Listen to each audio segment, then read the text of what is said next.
Hey everyone, and welcome to This Explainer. Today, we're diving into a real financial mystery, one that's going to absolutely fascinate anyone who loves analyzing a massive corporate turnaround.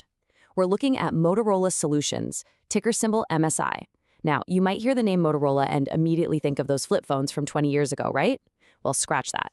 Today's Motorola Solutions is an entirely different beast. It's actually a communications and telecom equipment giant that has been quietly, but absolutely crushing the market.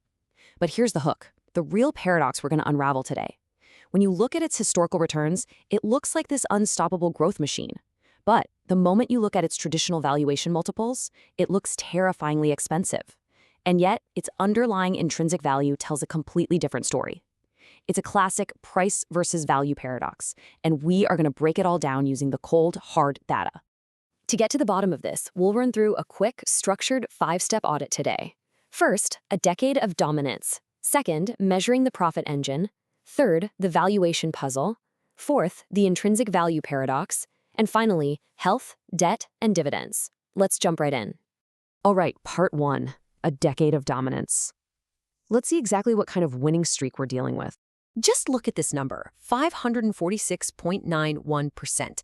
That is MSI's total return over the last 10 years. Literally, if you had invested your money a decade ago, it wouldn't have just doubled or even tripled. It would have multiplied by more than 6 times. That actually equates to an average annual compound growth rate of over 20%. And in the investing world, sustaining a 20% annual return over a full 10-year stretch is incredibly rare. It instantly establishes that this company is not some legacy tech dinosaur. It's a stock with a serious, undeniable winning streak. And honestly, it wasn't just one lucky year doing all the heavy lifting here. The consistency of this dominance is what's really wild. In 2019, they were up over 42%. In 2021, an explosive 61.9%. In 2023, up 23%. And in 2024, they posted a massive 49% return. So we're looking at a company that is routinely stacking up these massive double-digit positive return years. They're just beating the broader market over and over again. But as we know, a stock only does this long-term if the actual underlying business is delivering. So, how exactly are they doing this? Let's move to part 2, measuring the profit engine. You see, the business growth fueling those insane stock returns is incredibly efficient. MSI's 3-year revenue compound annual growth rate is a solid 8.09%, so they're growing their top-line sales reliably. But check this out, their 3-year net income CAGR is 14.95%. They are growing their profits almost twice as fast as their sales. This is textbook operating leverage at work. For every new dollar that comes through the door, more and more of it is dropping straight down to the bottom line. It's the hallmark of a brilliantly run, highly efficient profit engine. Which brings us to this jaw-dropping number, 82.15%. That is their current return on equity, or ROE. And ROE simply measures how effectively management is using shareholders' capital to generate profits. For a little context here, an ROE of 15 to 20% is usually considered excellent by most value investors. MSI is sitting at 82.15%. It highlights an almost unbelievable level of capital efficiency. They don't need to hoard massive amounts of capital to grow. The money they do keep is put to work at absolutely blistering rates of return. Okay, but here is where things get a bit tricky. Part 3, the valuation puzzle. To really understand the price tag the market is putting on this engine today, we need to quickly talk about the PEG ratio. The PEG ratio takes a stock's price-to-earnings ratio and divides it by its expected earnings growth rate. It's an incredibly useful tool to see if you're overpaying for growth. Generally speaking, a PEG ratio of 1.0 implies a stock is fairly valued. If it's under 1, you might have a bargain. But if it's over 1, well, a red warning light starts flashing, signaling potential overvaluation. So, keeping that rule of thumb in mind, MSI's current PEG ratio is a massive 9.05. Yeah, total yikes moment. It's actually over 150% higher than its own 3-year average. When you see a PEG of 9, it strongly suggests that the stock's price has run up way faster than its projected near-term growth can actually justify. On this metric alone, the stock looks wildly, undeniably expensive.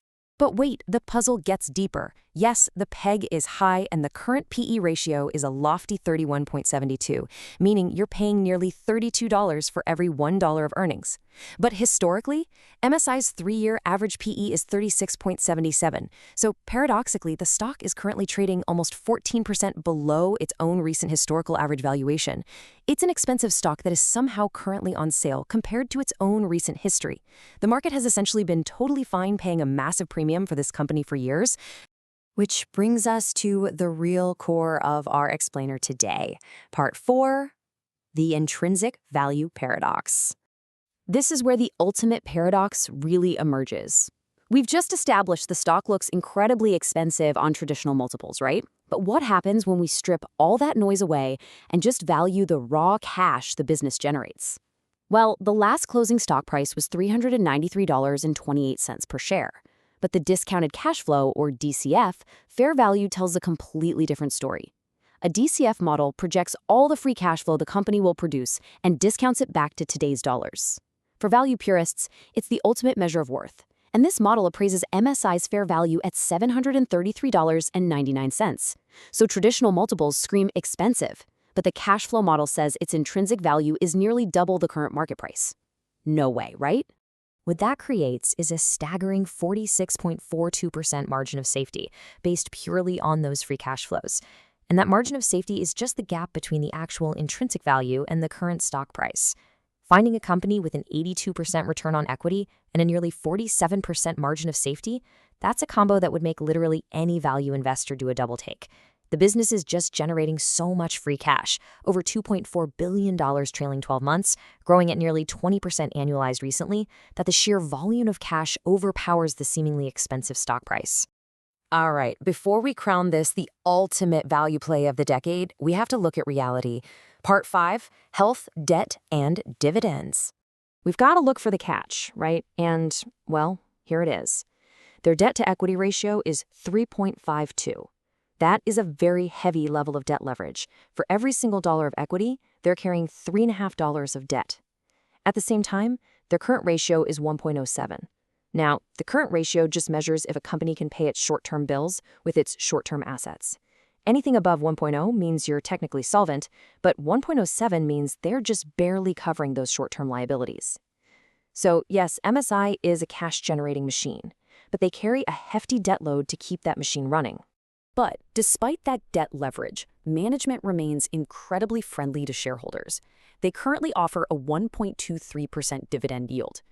Now, while that might not sound huge on the surface, they have actually delivered 15 consecutive yearly increases. And crucially, their payout ratio is only 36.60%. That means they're using just over a third of their profits to pay that dividend, which makes it extremely safe. Plus, they are growing that payout at over 11% a year. So despite the valuation chaos and the debt, MSI is a highly reliable, rapidly growing income generator. Which leaves us with this final, really provocative question. Do the cash flows justify the premium? We've looked under the hood together. The traditional PEG ratio is screaming that it's overvalued. The debt load is undeniably heavy. Yet, the business is incredibly efficient. Their operating leverage is outstanding. The dividend is safe and growing. And the pure discounted free cash flows suggest the stock is actually deeply undervalued, offering a huge margin of safety. It is a brilliant puzzle. So, what do you think? Does that avalanche of free cash flow make the high entry price worth it, or is the debt and high multiple just too risky for your taste? Think about how you weigh price versus intrinsic value, and we'll catch you on the next explainer.